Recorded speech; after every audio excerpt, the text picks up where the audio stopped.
Kidd Kraddick in the morning. The Showbiz Top 5. Hey, this is Kellie Rasberry with your Showbiz Top 5 on Friday.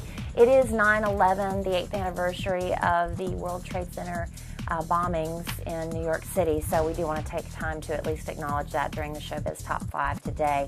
A lot going on in New York City this week. They've got Fashion Week, they've got the pre-party for the VMA Awards starting tonight, and then of course the big awards ceremony Sunday night. So life moves on, but still you have to take time to remember the past.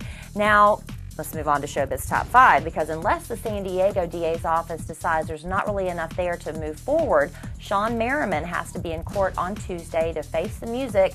Did he or did he not beat up Tila Tequila, as she claims? She says that he choked her, and she is walking around. She has bruises on her arms, but he said he was just trying to restrain her because she was drunk, and he was trying to protect her from herself and from killing someone else if she got behind the wheel. Maura Tierney has had to drop out of NBC's new show called Parenthood, which is based on that Steve Martin comedy from years ago, the big screen production. Well, back in July, she revealed that she'd found a lump in her breast, a tumor, had to have it surgically removed, and at the time she wasn't sure about her prognosis, wasn't sure about the course of treatment she was going to have. So producers of Parenthood decided to push back production. Instead of starting it in the fall, they were going to make it a mid-season show because they really wanted her to stay on board with the show. Well, now they've decided that she just needs to take time to take care of her health. So she's pulling out, and no word if they're just going to replace her character or what, because she's already filmed the pilot for the show. Jermaine Jackson jumped the gun a little bit on this tribute concert for his brother Michael, which was supposed to be taking place in Vienna, Austria. What's her name? Natalie Cole is, listed as one of the performers. She says, I'm not going to be there. I got this gig with the Dalai Lama in Memphis then. And then Mary J. Blige says she doesn't know what's going on with that. Chris Brown is being promoted. He said he's not doing it. So Jermaine has had the wisdom to postpone the event until June of 2010. Instead of 8 weeks of planning, they're now going to have 8 months of planning to get this thing going and make sure celebrities actually showed up after their billed as being there. And it's going to be held in London instead of Vienna, Austria at Wembley Stadium.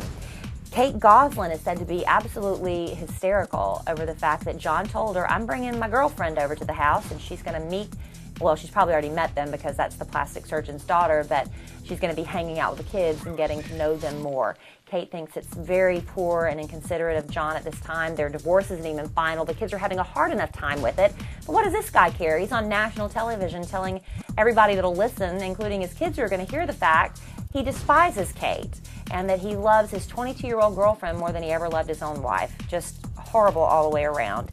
Now, even though she tweeted she thinks Ellen DeGeneres is going to be a great replacement, number 8 replacement for her on American Idol, people behind the scenes say Paul was really torn up about this. She was really thinking that at the last minute they were going to work out some deal to bring her back on the show. But Fox had long moved on. They've been in negotiation with Ellen for a couple of weeks now, and the sad thing is they didn't even give Paula the heads up first. She had to find out about it just like the rest of us on the gossip sites and on the Twitter pages. So final nail in the coffin for her, at least as far as American Idol goes. And that's your Showbiz Top 5 for Friday.